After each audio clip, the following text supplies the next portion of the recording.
General retire Parvez Musharraf साहब का इंतकाल हो गया है। मियां नवाज शरीफ साहब की हुकूमत का तख्ता गिरा कर ये इक़्तिदार में आए थे। जनरल साहब के दौर की बहुत सारी अच्छी और बहुत सारी बुरी यादें मौजूद हैं। शहबाज शरीफ साहब ने किस तरीके से उन्होंने कहा कि जी बिल्कुल उनको अफसोस है। मरियम नवाज साहिबा ने इस मरतबा फिर एक ऐसा ही ट्वीट किया, वो जो ट्वीट किया, सो मुशर्रफ इज नो मोर। किसी के आंसुओं का मजाक नहीं उड़ाना चाहिए, ये आंसू कल आपकी आंखों में भी आ सकते हैं। सो आप किन अल्फाज में आज उनको याद करेंगे? एज अ पर्सन बहुत अच्छे आदमी थे, सोच पाकिस्तान की थी। एज अ डिक्टेटर उन्होंने किया, वो मुनासिब नहीं था। इमरान खान साहब पे बार बार ये इल्जामात लगाए गए कि कश्मीर का सौदा इमरान खान साहब ने कर दिया। इमरान रियाज भाई सिर्फ कश्मीर पे नहीं, इजराइल को मानने पर भी प्रेशर था। इमरान खान पे प्रेशर आता था कि किसी तरह कश्मीर को बुलाकर इंडिया से सुलह करें और कारोबार करें उनसे। उन्होंने स्टैंड लिया इमरान खान ने, एब्सोल्युटली नॉट बोला आप सबके सामने। कश्मीर का पूरी दुनिया में मुकदमा लड़ा, तारीखी स्पीच की अक़वाम मुत्तहिदा में जब खड़े होके फलस्तीन की आज़ादी की आवाज उठाई। मरियम नवाज साहिबा की भी कुछ बात है, तो उन्होंने कहा जनरल बाजवा ने एतराफ किया कि इमरान खान जैसा ब्लंडर हमसे हुआ है। एतराफ काफी नहीं है, सियासत से बाहर फेंकना होगा। जेन्युइन पॉलिटिकल लीडर्स के बारे में कोई ना कोई एक दावेदार आ जाता है और कहता है कि जनाब इस लीडर की तो जचगी भी मैं नहीं करवाई। इमरान खान साहब जो है वो तो उस वक्त से सियासत में है जब मेरा ख्याल है कि बहुत सारे लोगों को जानता भी नहीं था। इमरान खान साहब के बारे में ये कहना कि मैंने जनाब इनको बनाया है, ये कोई गोया मट्टी का एक थोबा था, ये बिल्कुल बचकाना बातें हैं। मेरा नहीं ख्याल इमरान साहब आपको इनको अपने प्रोग्राम में डिस्कस करके भी वैलिडेट करना चाहिए। सब्सक्राइब करें और बेल दबाएं ताकि कोई खबर रह न जाए।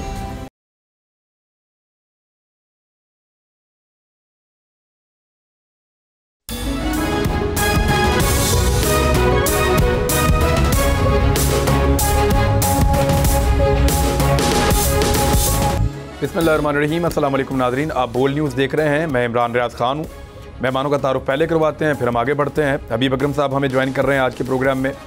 सीनियर जर्नलिस्ट हैं, किसी तारुफ के मोहताज नहीं हैं। हमारे साथ अनवर मंसूर साहब मौजूद हैं, कानून के एक्सपर्ट हैं और बहुत सारे हवालों से आप जानते हैं, बड़ा शानदार तर्जिया पेश करते हैं। बहुत शुक्रिया आपका। कासिम सूरी साहब हमें पाकिस्तान तहरीक इंसाफ से ज्वाइन कर रहे हैं, साबिक डिप्टी स्पीकर कौमी असम्बली रह चुके हैं। बहुत शुक्रिया आप सबका ज्वाइन करने के लिए। जो दो बड़ी खबरें हैं उनमें एक तो ये है कि जनरल रिटायर परवेज मुशर्रफ साहब का इंतकाल हो गया है। जनरल परवेज मुशर्रफ को आप बहुत सारे हवालों से जानते हैं, ये एक डिक्टेटर रहे हैं। इन्होंने पाकिस्तान पे हुकूमत की है बड़ा लंबा अरसा।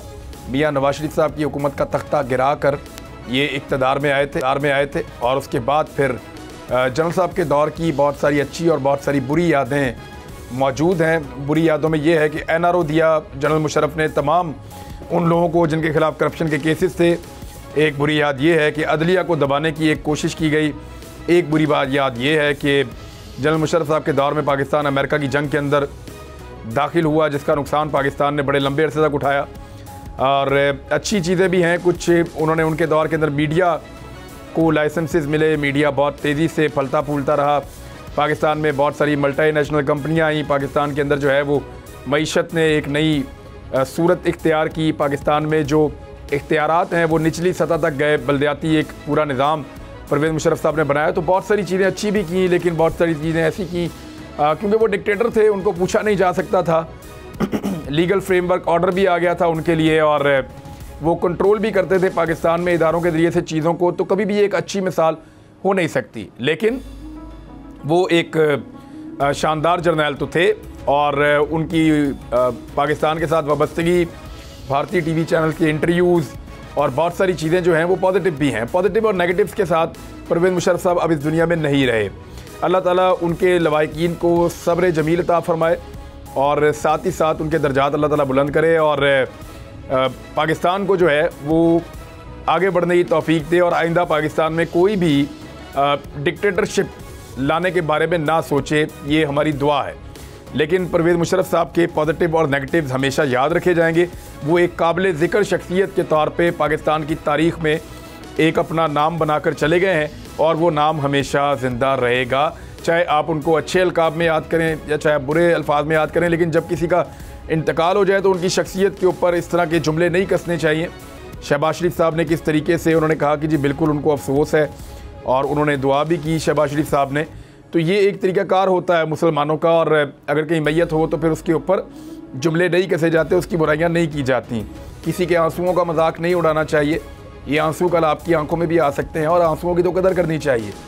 और किसी की मौत का भी मजाक नहीं उड़ाना चाहिए, क्योंकि जो भी शख्स ज़िंदा है उसको एक दिन मर जाना है। तो ये कुछ चीज़ें ऐसी होती हैं जिनके बारे में हमारी मिसालें भी बनी हुई है सोसाइटी के अंदर कि लोग कहते हैं ना, माएँ सांझी होती हैं, बेटियाँ सबकी होती हैं। बहुत सारी ऐसी चीज़ें हैं, लोग कहते हैं, वो बिला वजह नहीं कहते। तो इसलिए गुरेज करना चाहिए ऐसी चीज़ों से। यौम यकजहती कश्मीर है, एक बड़ा दिन है कश्मीरियों के लिए आज, और पाकिस्तानी यकजहती करते हैं हर साल इस दिन पे 5 फरवरी को। लेकिन हमने देखा कि गुज़िश्ता काफ़ी अरसे से पाकिस्तान की एस्टेब्लिशमेंट का ऐसा लगता है कि कश्मीर के बारे में मौक़िफ़ थोड़ा सा मुख्तलिफ था। ख़ास तौर पे जो पिछला एस्टेब्लिशमेंट का दौर गुजरा उसमें मैं उसकी बात कर रहा हूँ। बहुत सारे सहाफ़ी अब ये बात कर भी चुके हैं, मैं भी पहले कह चुका हूँ कि इमरान खान साहब का एक तनाज़ा ये भी था कि कश्मीर के मामले को एक साइड पे रख के भारत के साथ ताल्लुकात आगे बढ़ाने के लिए इमरान खान साहब पे दबाव डाला जाता था, और इमरान खान साहब इस बात को मानने को तैयार नहीं थे। यानी ये तो बहुत सारे सहाफ़ी इस बात की गवाही देंगे कि उनको बुलवा कर बाकायदा कहा जाता था कि कश्मीर के मामले को अभी छोड़ दें और पाकिस्तान को भारत के साथ आगे बढ़ना चाहिए और ताल्लुकात को नॉर्मलाइज़ करना चाहिए। बंद कमरों के अंदर इस तरह की चीज़ें होती थी, और बंद कमरों के अंदर ऐसी चीज़ें करने का बार बार ना सिर्फ कोशिश की गई बल्कि ऐसे फ़ैसले हुए भी हैं। तो ये पाकिस्तान की बदकिस्मती है। फ़ैसले जो हैं वो पार्लिमान में होने चाहिए, अवामी उमंगों के मुताबिक होने चाहिए। जेल भरो तहरीक पे भी हम बात करेंगे, और मैं बातचीत का आगाज़ करता हूँ सबसे पहले अनवर मंसूर साहब से। अनवर मंसूर साहब, परवेज़ मुशर्रफ साहब और उनका पूरा एक करियर, आपसे मैं सिर्फ इसलिए जानना चाहूँगा कि आपका बड़ा एक्सपीरियंस है और आप बड़े एक्टिव रहे हैं उस दौर में, सो आप किन अल्फाज में आज उनको याद करेंगे? बिस्मिल्लाहिर्रहमानिर्रहीम। इमरान, बहुत बहुत शुक्रिया आपका मुझे आज इस प्रोग्राम में लेने के लिए। जहाँ तक परवेज़ मुशर्रफ साहब का ताल्लुक़ है, मैं उनका वकील रहा हूँ और मैंने इनकी वकालत की है। जहाँ तक कि मैं जानता हूँ, जहाँ पर जो बिल्कुल अभी आपने सही कहा, बाज़ उनकी गलत बातें भी थीं, बाज़ अच्छी बातें भी थीं, मगर जब हम बात करते हैं एक इंसान की, प्रेसिडेंट ऑफ पाकिस्तान की बात नहीं कर रहा हूँ, जनरल की बात नहीं कर रहा हूँ, मैं परवेज़ मुशर्रफ की बात कर रहा हूँ। एज ए पर्सन मैंने देखा है, काफ़ी अरसे मैंने उनके साथ बैठा भी हूँ, उनके साथ काफ़ी देर तक मेरी बातचीत भी रही है। एज ए पर्सन बहुत अच्छे आदमी थे, और जाहिर है कि मैं चूँकि इतना क्लोज रहा हूँ तो मुझे कुछ बातें इस तरह की भी पता है कि किस तरह से वो मुख्तलिफ उनके चीज़ें थी, सोच क्या थी। सोच पाकिस्तान की थी, मगर जाहिर है डिक्टेटरशिप जो है वो कभी भी अच्छी नहीं होती किसी सूरत में भी, कितना ही अच्छा आदमी हो। डिक्टेटरशिप सही नहीं है, और कोई तरीका ऐसा नहीं है जिसपे हम ये कह सकें कि डिक्टेटर जो है वो सही होगा और अवाम गलत होगी। अवाम है, पार्लियामेंट है, और कॉन्स्टिट्यूशन है, और अगर इस चीज़ को तोड़ा जाए तो वो किसी सूरत में माफ़ी के काबिल नहीं होता। ये मैं जानता हूँ कि एक इंसान के तौर पर बहुत अच्छे आदमी थे, मगर जो उन्होंने एज ए डिक्टेटर उन्होंने किया वो मुनासिब नहीं था। जी हबीब अकरम साहब, परवेज़ मुशर्रफ साहब चले गए, बहुत सारी यादें छोड़ गए, और इसमें एक चीज़ तो ये है, जिसने भी आना है उसने जाना है, वो कुछ भी करे, अल्टीमेटली उसको जाना है। फ़र्क इससे पड़ता है कि लोग बाद में उसे किन अल्फाज में याद रखते हैं। मैं अब आप पे छोड़ता हूँ, आप क्या कहना चाहते हैं? इमरान, जनरल परवेज़ मुशर्रफ एक ऐसी शख्सियत थे जो कई हवालों से पाकिस्तान के अंदर याद रखे जाएंगे। उनकी डिक्टेटरशिप या दस्तूर शिकनी तो अपनी जगह, लेकिन पाकिस्तान के बहुत सारे ऐसे रुझानात जो जमहूरियत की तक़वियत के लिए ज़रूरी होते हैं, वो दरअसल उन्हीं के पैदा करता है। ये इसे किस्मत की सितम ज़रीफ़ी कहिए कि पाकिस्तान में पहली बार एक ताकतवर बल्दियाती निज़ाम उसी शख्स ने दिया जो बाकायदा तौर पर आवाम को एम्पावर करता था। आज़ाद मीडिया दुनिया में बहुत पहले से एक हकीकत बन चुका था। पाकिस्तान के अंदर किसी पॉलिटिकल गवर्नमेंट की यह हिम्मत नहीं पड़ी कि वो प्राइवेट टेलीविज़न चैनल्स को लाइसेंस दे, और यही जनरल परवेज़ मुशर्रफ थे जिन्होंने अपने दौर में पहली बार टेलीविज़न चैनल्स को लाइसेंस दिए और उन्हें आज़ादाना काम करने का मौका दिया। तीसरी बात है कि पाकिस्तान की सोसाइटी, जब जनरल परवेज़ मुशर्रफ ने इक़्तिदार संभाला था, आप तो उस वक्त छोटे होंगे, लेकिन हम देख रहे थे कि पाकिस्तान की सोसाइटी के अंदर इंतहा पसंदी और शिद्दत पसंदी इतनी गहरी होती चली जा रही थी कि आपको गुमान ये गुजरता था कि आइंदा कुछ अरसे में, यानी उस वक्त जब 99 में ये एहसास होता था कि आइंदा 2, 4, 5 साल में शायद पाकिस्तान एक रहने के काबिल मुल्क भी नहीं रहेगा। लेकिन जनरल परवेज़ मुशर्रफ ने समहाउ अपनी वो उनकी डिप्लोमेटिक मजबूरी थी या जो कुछ भी था, और ख़ुद वैसे जहाँ तक मेरी मालूमात है वो ख़ुद भी काफ़ी रोशन ख्याल आदमी थे, ये उन्हीं की वजह से पाकिस्तानी सियासत के अंदर से और पाकिस्तानी मुआशरे के अंदर से जो मजहबियत, मज़हब नहीं, मजहबियत का जो अंसर है, ये जो मजहबी तासुब का हद से बढ़ जाना है, मजहबी ख्यालात इस तरह हो जाना कि कोई दूसरे पे उसको नाफिज करने की कोशिश करे, इस रुझान की हौसला शिकने की उन्होंने पहली बार बाकायदा तौर पर एनलाइटेंड मॉडरेशन पाकिस्तान का उन्होंने एक कॉन्सेप्ट दिया था। उस वक्त हम भी उन लोगों में थे जो, चूंकि जनरल परवेज़ मुशर्रफ एक लेजिटिमेट हुक्मरान नहीं थे, तो हम उनकी हर इस्तिलाह का मजाक उड़ाया करते थे। लेकिन आज हमें समझ में आती है 15, 10, 12 साल गुजर जाने के बाद कि उन्होंने बहुत बर वक्त ये इक़दाम किया था और उसकी वजह से मामलात आगे बढ़े। और लास्ट में मैं अर्ज करना चाहूँगा कि पाकिस्तान में ये वाहिद, मतलब ये अपनी नौइयत के एक दिलचस्प डिक्टेटर थे कि इमरान साहब, पूरी दुनिया जब आईटी की तरफ जा रही थी तो पाकिस्तान अपनी इंफॉर्मेशन के फ्लो के ऊपर पाबंदियां लगा रहा था। यानी पाकिस्तान के अंदर फ्लो ऑफ इंफॉर्मेशन उतना तगड़ा नहीं था जितना इसे होना चाहिए था। और general Pervez Musharraf was the one जिसने पहली बार बाकायदा तौर पे इस इंडस्ट्री को खोला। हमें याद है 99 में फ़ोन लगवाना कितना बड़ा अजाब था, और उसके बाद आज घर घर टेलीफोन है और इस तरह की कम्युनिकेशन है कि मैं एक तरफ अपने घर में बैठ के अपने मोबाइल फ़ोन के ज़रिए आपके प्रोग्राम में शामिल हो रहा हूँ। तो ये जो टेक कम्युनिकेशन का भी जो मामला है, ये भी दरअसल उन्हीं का क्रेडिट है। डिसक्रेडिट्स जो है वो उनके बहुत सारे हैं, लेकिन बहरहाल आज के दिन नहीं, उसमें फिर किसी दिन बात की जा सकती है। जी, बहुत शुक्रिया हबीब अकरम साहब। बिल्कुल, हमें ये मेरे ख्याल में ये मौका भी ऐसा नहीं है, रिवायात और हमारा दीन भी इसकी इजाज़त नहीं देता कि इस वक्त उस तरह की बात की जाए। बहरहाल मैं कासिम सूरी साहब, एक और सवाल पैदा होता है कि कश्मीर के इशू को लेकर इमरान खान साहब पे बार बार ये इल्ज़ामात लगाए गए कि कश्मीर का सौदा इमरान खान साहब ने कर दिया।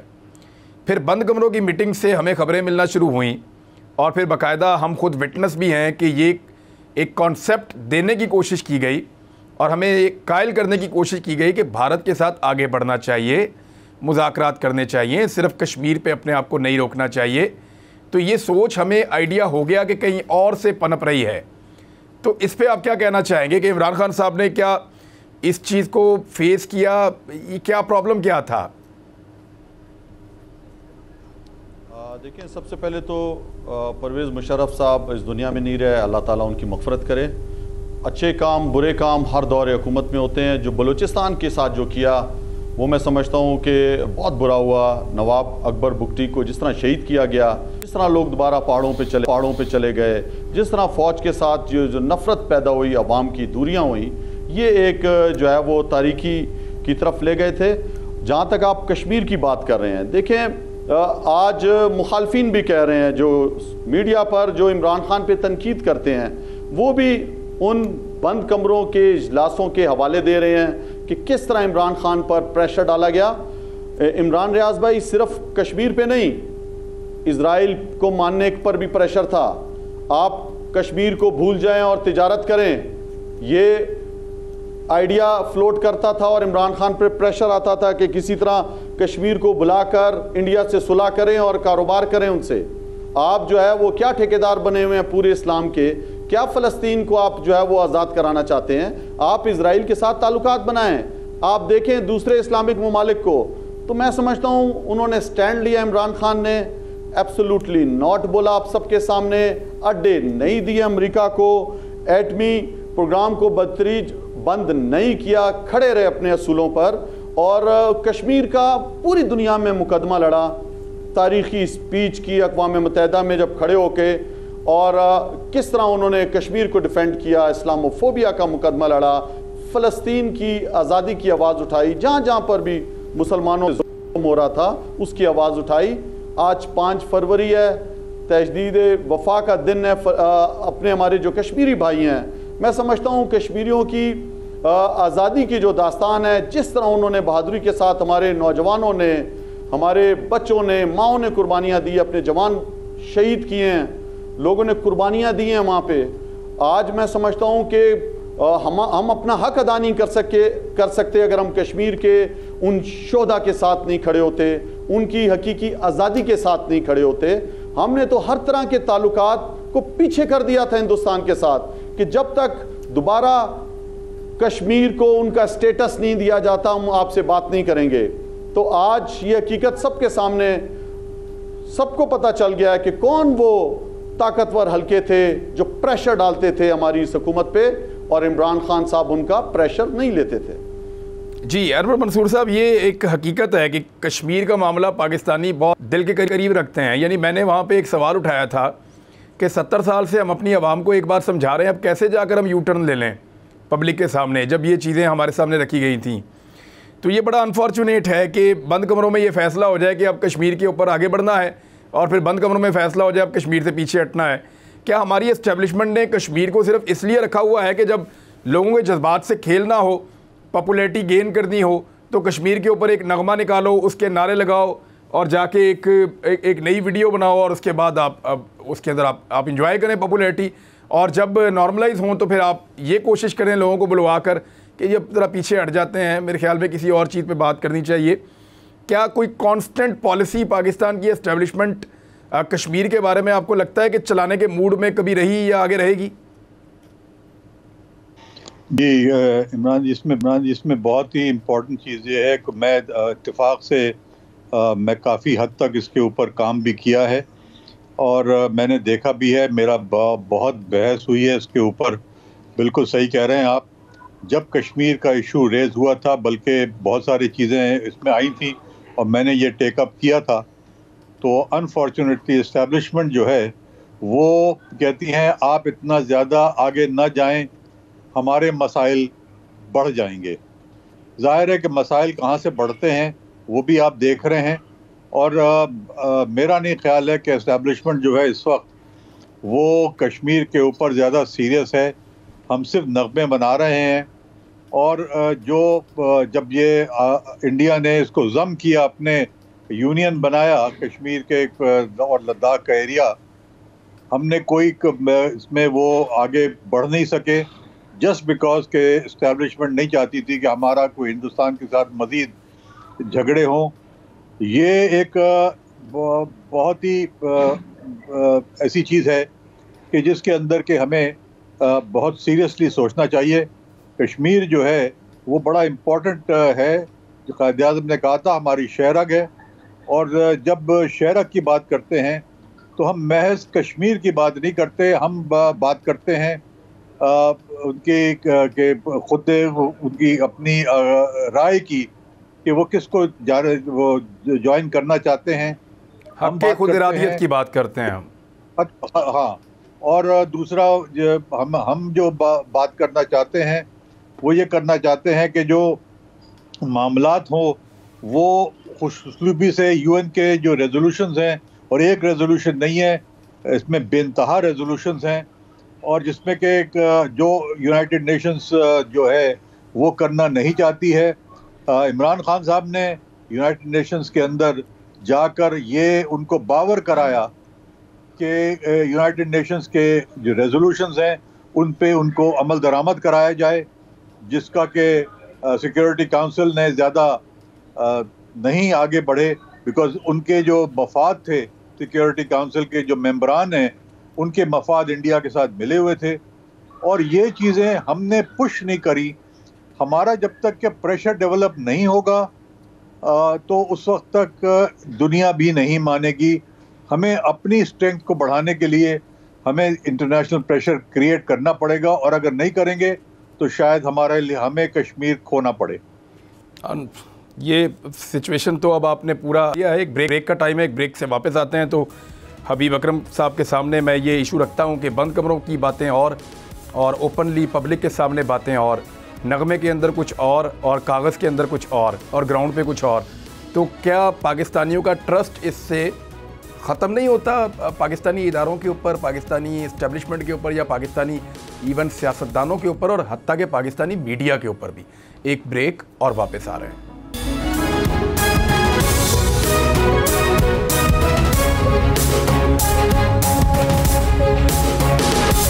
वेलकम बैक नाजरीन। मैं हबीब अकरम साहब आपके लिए एक सवाल छोड़ गया था, लेकिन साथ ही साथ मरियम नवाज साहबा के भी अब कुछ खिताबात हैं, वो भी आपके सामने रख देता हूँ। तो उन्होंने कहा, जनरल बाजवा ने एतराफ़ किया है कि इमरान खान जैसा ब्लंडर हमसे हुआ है, एतराफ़ काफ़ी नहीं है, सियासत से बाहर फेंकना होगा। अब इसका क्या मतलब लिया जाए कि क्या जनरल बाजवा इस बात का एतराफ़ कर रहे हैं कि हम इमरान खान को लेकर आए, पब्लिक नहीं लाना चाहती थी? तो ये तो एक बहुत बड़ा एतराफ़ है कि हमने पाकिस्तान के आइन की खिलाफ वर्जी की है। और फिर मरियम नवाज उनसे जो मुतालबा कर रही हैं कि भाई अब इसको बाहर भी निकाल के दो हमें, और ये आप ही ने करना है, तो ये भी एक अजीब चीज़ है। व्हाट यू से सर? देखिए इमरान, अगर मैं आपको अभी कहूं कि कल सुबह मैं फलां वक्त पे सूरज निकालूंगा मशरिक से, तो क्या ये ठीक होगी बात? निकल तो आएगा वो, लेकिन आप नहीं निकालेंगे।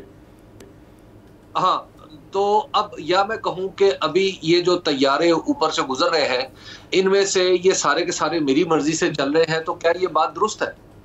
नहीं, ये तो बात पाकिस्तान हमेशा पॉलिटिकल लीडर्स के बारे में, जेन्युइन पॉलिटिकल लीडर्स के बारे में कोई ना कोई एक दावेदार आ जाता है और कहता है कि जनाब इस लीडर की तो जचगी भी मैं नहीं करवाई थी। हद है ना कि यानी ये पाकिस्तानी कौम की इहानत से ज्यादा मैं इसको और क्या अर्ज करूं। ये पाकिस्तानी कौम की इहानत है कि कोई शख्स ये कहे कि मैंने फलां को इक़्तिदार में पहुंचा दिया या मैंने फलां कर दिया, मैंने उसको इसको तो कोई पूछता नहीं, मेरी वजह से इसकी बड़ी इज्जत है।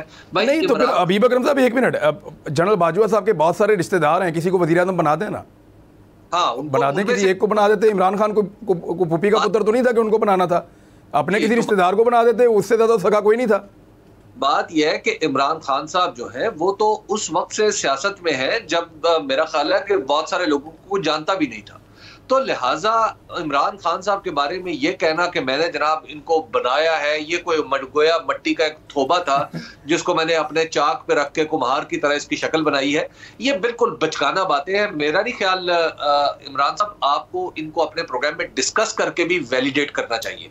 तो लिहाजा ये ना पाकिस्तान की पॉलिटिक्स को समझते हैं, ये बस वो खोखले दावे बाद में बैठ के करते रहे, लोग तो करते रहे, इनको नोटिस करने की जरूरत नहीं है। जहां तक इमरान कश्मीर का मामला है ना, देखिए मैं थोड़ा सा मैं डर के अर्ज करूंगा कि कश्मीर के मामले में ना हम दो इंतहाओं पे रहते हैं।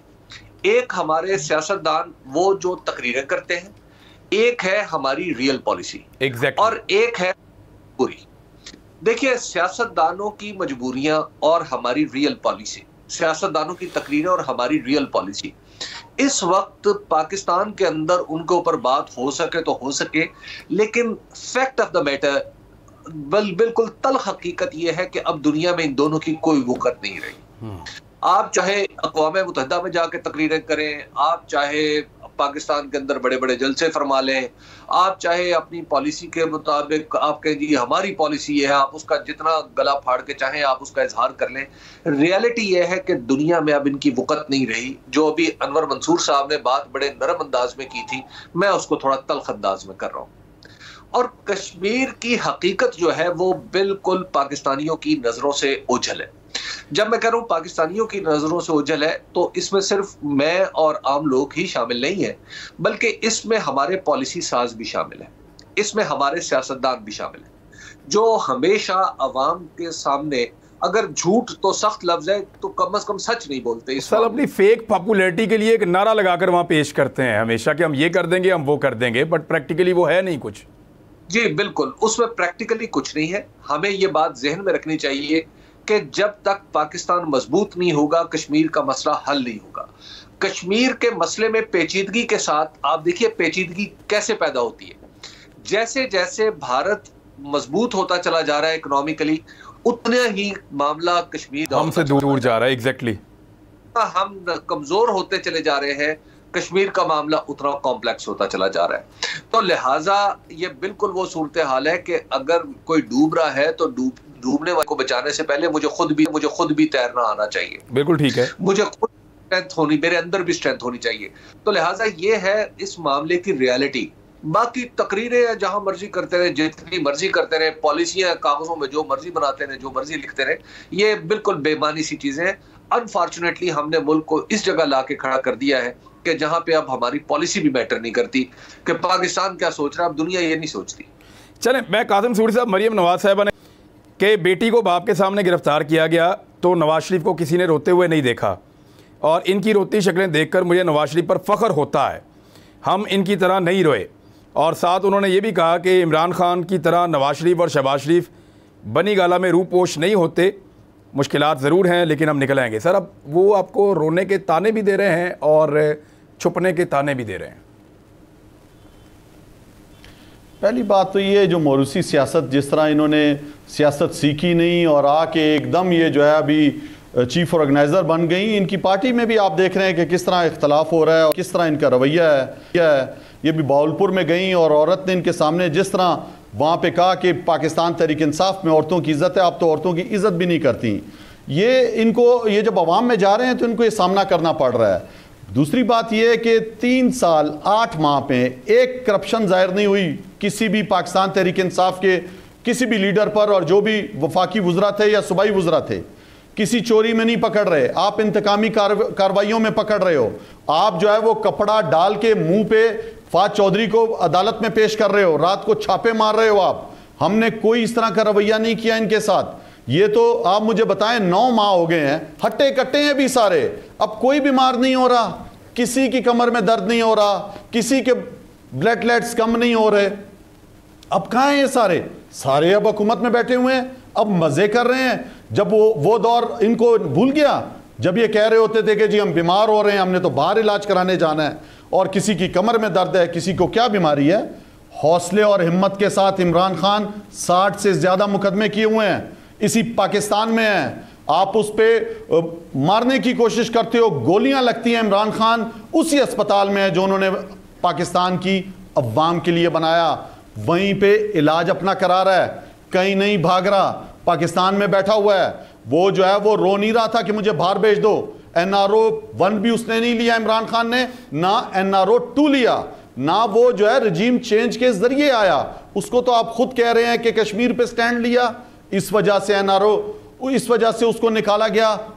इजराइल पर स्टैंड लिया, अड्डे नाने पर स्टैंड लिया, अवाम के हकूक के लिए स्टैंड लिया, पाकिस्तान फर्स्ट कि पाकिस्तान के मुफाद में फैसले करेंगे, उस पर स्टैंड लिया। ये खुद किस तरह आते हैं आप मुझे बताएं, और किस तरह ये हुक्म कि इमरान खान, PDM के सरबराह मौलाना साहब क्या कह रहे हैं कि इमरान खान को नाअहल करेंगे फिर हम इलेक्शन में जाएंगे। खुद अवाम के सामने आते हुए डर रहे हैं। इक्तसाद का क्या हाल इन्होंने कर दिया है, आज पाकिस्तान डिफॉल्ट होने की तरफ जा रहा है। डॉलर 9 माह में 100 रुपए इन्होंने महंगा कर दिया है।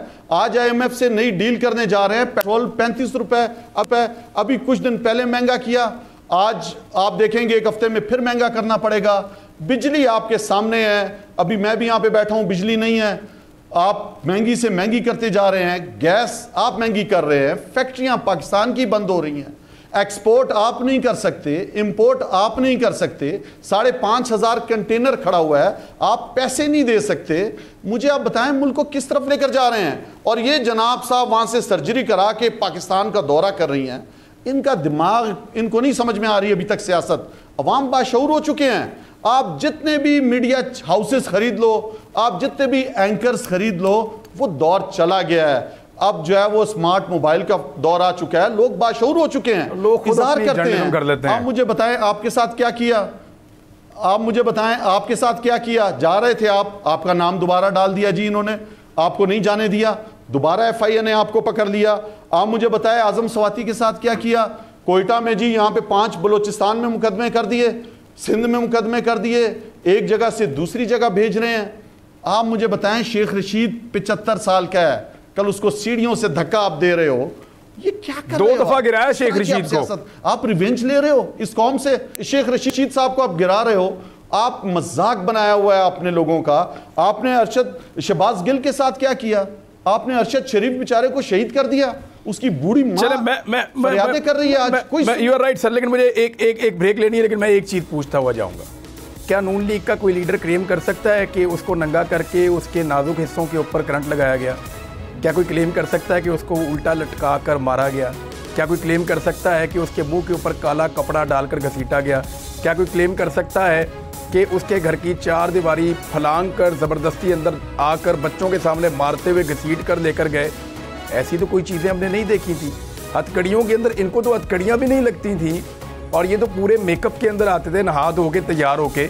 मुझे याद है नवाज शरीफ साहब जब सर्विसेज अस्पताल के वहाँ पे VVIP कमरे में आए अपने इलाज के लिए जेल से निकल कर, तो वहाँ पे मियाँ साहब के लिए बाथरूम की तज़ीन व आराइश दोबारा की गई और उस पर मिलियंस रुपए खर्च कर दिए गए कि बाथरूम मियाँ साहब के शाया निशान बनाना है।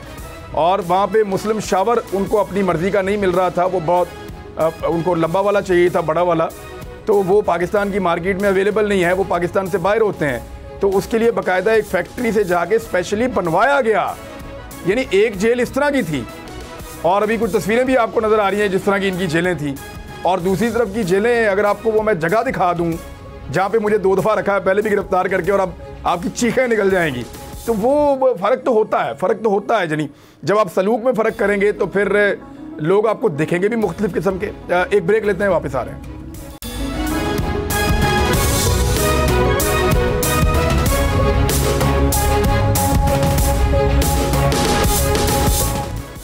वेलकम बैक नाजरीन। अभी एक और चीज़ है, जेल भरो तहरीक। उस पर अब पाकिस्तान तहरीक इंसाफ की कोई हिकमत अमली सामने आई है। मैं चाहूँगा कि आप लोगों से उस पर बात करूँ ब्रेक के आखिरी हिस्से में, क्योंकि पॉलिटिक्स अब इस नहज पे पहुँच गई है कि जहाँ पे इंतखाबात की बजाय जो एक पॉलिटिकल पार्टी है जिन्होंने अपनी 2 हुकूमतें ख़त्म की हैं, वो जेल भरो तहरीक की तरफ जा रही है।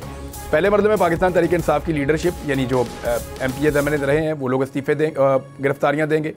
दूसरे मरहले में हर हल्के से 500 कारकुन गिरफ्तारियाँ देंगे, और तीसरे मरहले में आम लोग और वोटर्स भी गिरफ्तारियाँ देंगे। तो पहले तो मैं कासिम सूरी साहब से, आपकी पार्टी के अंदर इस पर क्या डिस्कशन हुई है, और ये कब से एग्जीक्यूट करने जा रहे हैं आप, अमल कब होगा? भाई ये इतने खौफजदा हैं, इतने बुज़दिल हैं, अवाम में जाना नहीं चाह रहे। आइनी तौर पे हमने तहलील की है, दोनों सूबों की असम्बलियाँ, आइन में लिखा है 8-9 जगह पे कि 90 दिन के अंदर इंतखाबात होने चाह रहे हैं, डेट नहीं दे रहे, ज़मीनी इंतखाबात करा रहे हैं। धमाको दहशतगर्दी अरूज पे पहुंच चुके हैं। हम बोलते रहे 8-9 माह से कि बॉर्डर से लोग आ रहे हैं, कंट्रोल करो, खुदा के लिए नहीं माना। आज फिर हमारे इलाकों में आज फिर कोयटा में भी धमाका हुआ है। पेशावर में नमाज पढ़ते हुए नमाजी जो है वो 100 से ज़्यादा शहीद हो गए। लोगों की कुर्बानियाँ दे रहे हैं, और ये वाली सियासत कर रहे हैं कि माइनस इमरान। आप बताएं, इमरान खान पे कातलाना हमला हुआ, JIT की रिपोर्ट मसख की जा रही है, इनकम की पड़ी हुई है, अवाम की नहीं हुई। हम दहशत पेट में आज मुल्क, हम जो है वो हमें जेलों में डालने की कोशिश कर रहे हैं। हमने कहा हम खुद चले जाते हैं जेलों में, तुम मुतमईन हो जाओ, हम जाएंगे जेल भरेंगे। और मैं आपको बताऊं, पाकिस्तान की तारीख की इस तरह की जेल भरो तहरीक आपने पहले नहीं देखी होगी।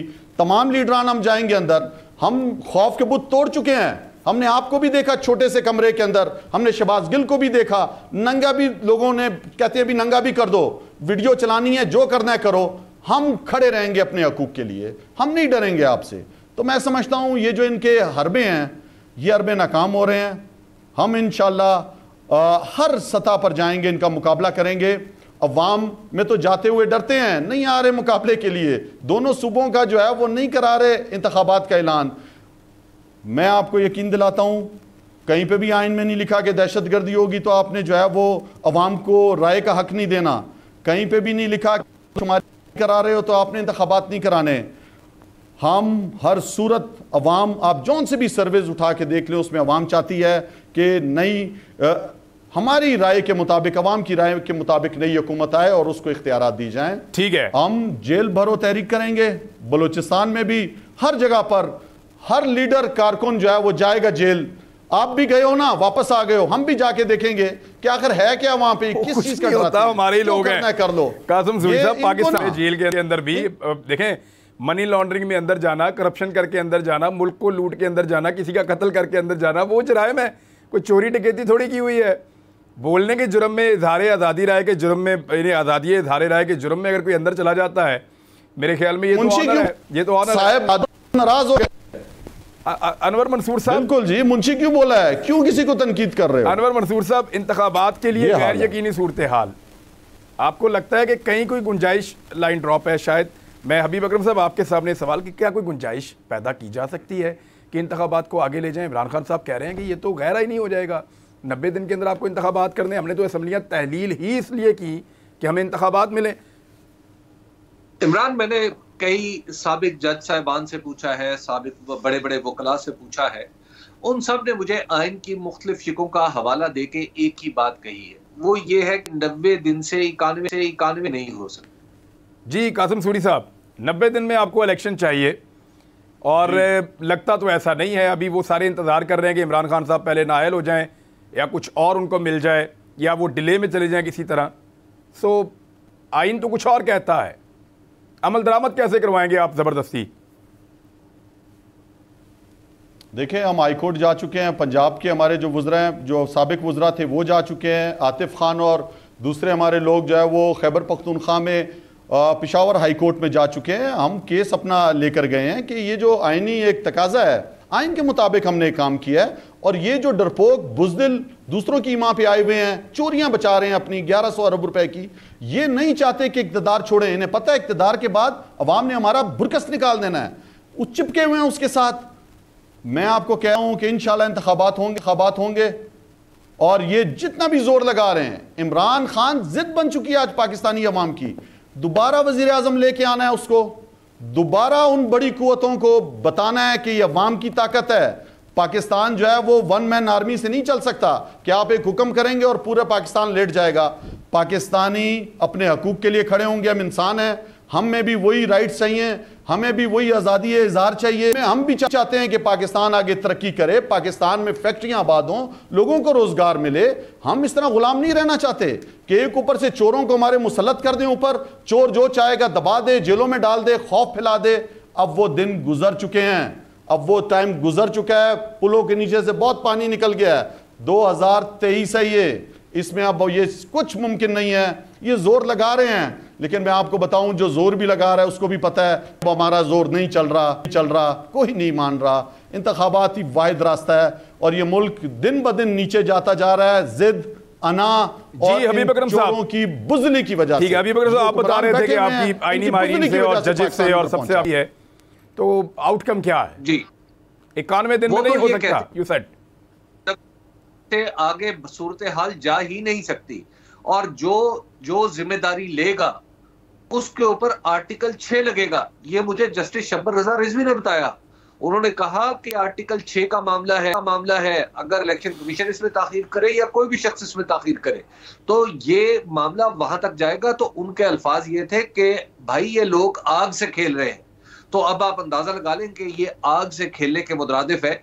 आपने जब इस प्रोग्राम का आगाज देखें, ये आग से खेलने के मुतरादिफ है, लेकिन इलेक्शन में जाना इस वक्त उनके लिए आग में जलने के मुतरादिफ है।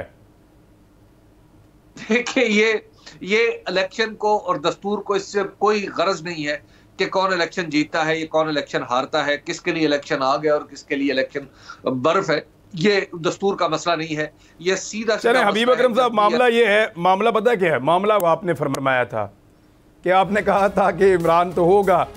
अब वो इमरान तो होगा तो फिर वो इलेक्शन कैसे होगा, और अगर इलेक्शन होगा तो फिर इमरान तो होगा, आपने कहा था। तो वहीं आके सबके सींग फंस गए हैं। देखते हैं क्या होता है। नाज़रीन, अब तक के लिए इतना ही। मुलाकात होती है जुमे को। अल्लाह हाफ़िज़।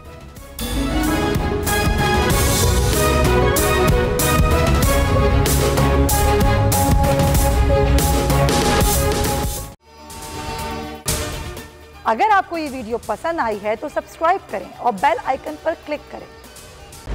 खूने नाहक बहुत पी चुकी ये जमीन, अब कोई दिन में ये खून उगलने को है। खत्म हो जाएगी ये तमाशागरी, वक्त पलटेगा रोजे जजा की तरह। ये जो पेशावर में ताजा लहू है बहा, एक क़यामत करेगा फलक पर बपा। गम की सलमनाक घड़ी में बोल सान्य पेशावर में शहीद होने वालों के लवाहिकीन के साथ है।